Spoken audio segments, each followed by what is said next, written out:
Can you talk about your background in technology and how that helped with the development of this technology? Yeah, so the three of us that started Anki, we actually started while we were PhD students at Carnegie Mellon in the robotics department. And so we come out of this world of robotics, AI, machine learning. And what we're doing at Anki is actually bringing these technologies out of kind of traditional applications in defense, space, agriculture, industrial applications, and applying them to consumer products. So it was a very good fit because what we're doing here is bringing a level of intelligence to physical entertainment that's never been possible before. How did that inspire this technology?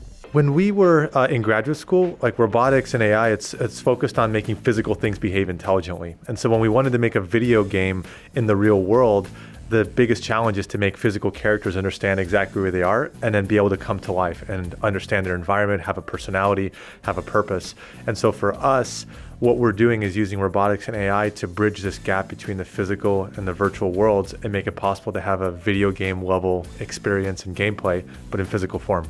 How long did you have to wait for robotics to get to this point to realize your dream? This is a really special time because doing robotics and AI for this sort of an application, we're really dependent on the hardware ecosystem. In fact, you look back even 3 years, this probably wouldn't be possible. Funny thing is, when we started in 2008 working on what became the company, you couldn't even make an app for an iPhone. So that was kind of a serendipitous combination of events where a couple of years ago it just became clear that this was a great way to go. But now when we look at what goes into Drive, we're using components that are more capable, they're faster, they're less expensive than ever before. And so we're able to do things at a price point that 5 years ago would have been prohibitively expensive.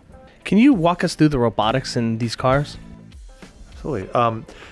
So fundamentally, we're solving core problems in robotics to make this work. The biggest challenge for us is actually solving them at a price point and reliability that makes sense for a consumer product. So when you do traditional applications in robotics, you can put a $5,000 sensor on your robot and it's totally fine. For us, we're selling this at a really affordable price point. So the biggest challenges are some of the core challenges in robotics, just framed in a different way because we have to do them in a very creative combination of algorithms and technologies to make this work. So the first thing is positioning.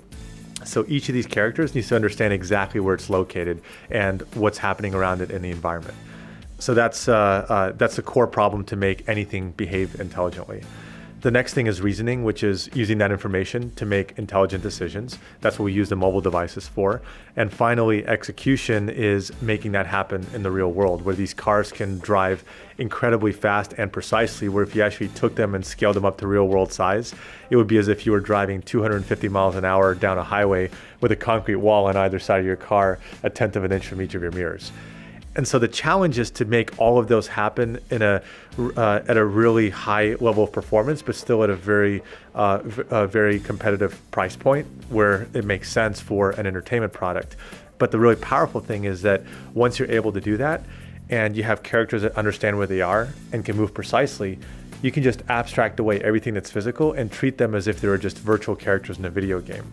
And that's exactly what we do, where in the end, what we're doing is we're programming video games on top of physical characters in the real world and doing all the same sort of things that we take for granted on the virtual side by adding diversity to the characters, personalities, a progression system, rules, and most importantly, we can have physical characters that nobody controls that come to life and compete against you.